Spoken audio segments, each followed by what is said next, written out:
오늘 아침을 여는 말씀은 사도행전 6장 1절부터 4절까지의 말씀입니다. 그때 제자가 더 많아졌는데 헬라파 유대인들이 자기의 과부들이 매일의 구제에 빠짐으로 히브리파 사람을 원망하니 12사도가 모든 제자를 불러 이르되 우리가 하나님의 말씀을 제쳐놓고 접대를 일삼는 것이 마땅하지 아니하니 형제들아 너희 가운데서 성령과 지혜가 충만하여 칭찬받는 사람 7을 택하라. 우리가 이 일을 그들에게 맡기고 우리는 오로지 기도하는 일과 말씀 사역에 힘쓰리라 하니. 사도행전 6장 말씀은 집사의 직분이 세워지게 된 계기를 설명해 주고 있습니다. 오순절 성령의 체험을 한 사도들은 예수 그리스도의 복음을 전하고 많은 기적도 행하며 성령의 인도하심에 따라 사역을 하고 있었습니다. 그 결과 복음이 점점 퍼져나가 많은 사람이 예수를 구주로 영접하게 되었습니다. 이제는 예수 그리스도라는 이름으로 모인 성도의 수가 제법 많이 모이게 되었던 것입니다. 하지만 사람이 많은 곳에는 문제들이 발생하기 마련이지 않습니까?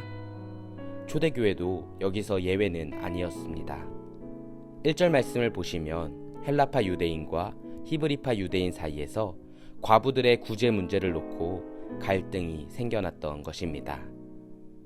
아무리 성령으로 충만하고 서로의 물건을 통용하던 초대교회조차도 사람 사이에 생겨나는 갈등에서부터 자유로울 수가 없었음을 우리는 본문을 통해 볼 수 있습니다. 이 같은 말씀을 통해 우리는 교회 내에 생겨나는 의견의 충돌이나 어떠한 갈등의 문제가 마냥 부끄러워하거나 숨겨야만 하는 문제가 아니라는 것을 깨달아 알 수 있습니다. 그것보다 더 중요하고 우리가 집중해야 할 것은 어떠한 문제가 발생했을 때 교회가 이 일을 어떻게 건강하게 해결하느냐에 달려 있다는 것을 알 수 있습니다.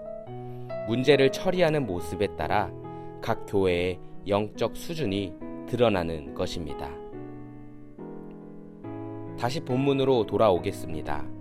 성령으로 충만했던 초대교회는 문제를 해결하는 모습에서 우리들에게 모범적인 모습을 보여줍니다. 2절 말씀을 보시면 12제자가 먼저 마음을 모았고 그 후에 모든 제자를 불러 모아 뜻을 전했다고 합니다. 사랑하는 성도 여러분, 이렇듯 교회는 사람들이 서로 머리를 맞대어 하나님 보시기에 옳은 일이 무엇인지 고민하고 마음을 모으는 데서부터 건강한 교회가 형성된다는 것을 기억하시기 바랍니다. 때로는 우리가 순종할 줄도 알아야 합니다. 내 생각이 전부가 아니기 때문입니다. 반대로 때로는 의견을 내는 것도 중요합니다. 왜냐하면 옳지 못한 것을 우리가 외면해서도 안 되기 때문입니다. 하지만 무엇을 하든 가장 중요한 것은 나의 뜻이 아닌 하나님의 뜻이 무엇일지 기도하고 고민하며 마음을 모으는 것에서부터 시작할 때 우리는 문제를 바로잡고 건강한 교회로 거듭날 수 있다는 사실을 기억하시기 바랍니다. 그렇다면 12제자가 전한 주요 메시지는 무엇이었습니까? 자신들이 기도하는 일과 말씀 사역을 제쳐놓고 구제 활동과 행정적인 일에 몰두하는 것이 하나님 보시기에 적절하지 않다는 것이었습니다.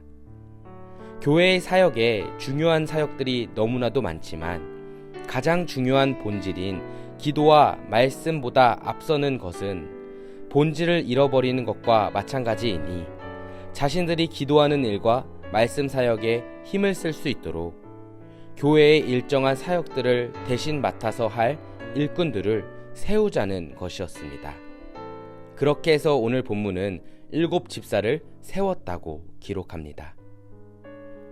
초대교회의 7 집사를 비롯하여 하나님의 신실한 일꾼들이 각 교회마다 세워졌기 때문에 복음은 계속해서 확장될 수 있었던 것입니다.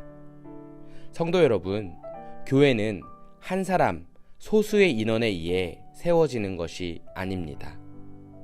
베드로, 야고보, 그리고 바울이 교회의 수장으로서의 역할을 잘 감당했지만 또한 이들 곁에는 신실한 주님의 일꾼들이 함께 동역하였기 때문에 복음이 확장될 수 있었고 많은 교회가 건강하게 세워질 수 있었던 것입니다.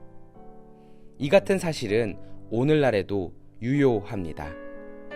건강한 교회는 목회자는 목회자대로 훌륭하게 직무를 감당하면서도 성도 또한 7 집사와 같이 바로 세워져 있을 때 초대교회와 같은 모습을 가질 수 있는 것입니다. 그렇다면 사도들이 말한 7 집사의 조건은 무엇이었을까요? 3절 말씀을 보시면 성령과 지혜가 충만하여 칭찬받는 사람을 택하여 세웠다고 증언해주고 있습니다. 바라기는 성령과 지혜가 충만한 성도가 되시기를 바랍니다. 그리고 하나님 앞에 겸손하고 한 영혼을 귀히 여기는 예수님의 제자로 거듭나시기를 힘써 사모하시기 바랍니다. 그때 하나님께서는 나를 통해 하나님의 놀라운 일들을 이뤄 가시고 우리 교회를 초대교회와 같이 영적으로 건강하게 바로 세워주실 줄 믿습니다. 오늘도 주님 안에서 영적으로 승리하시기를 간절히 기도하겠습니다.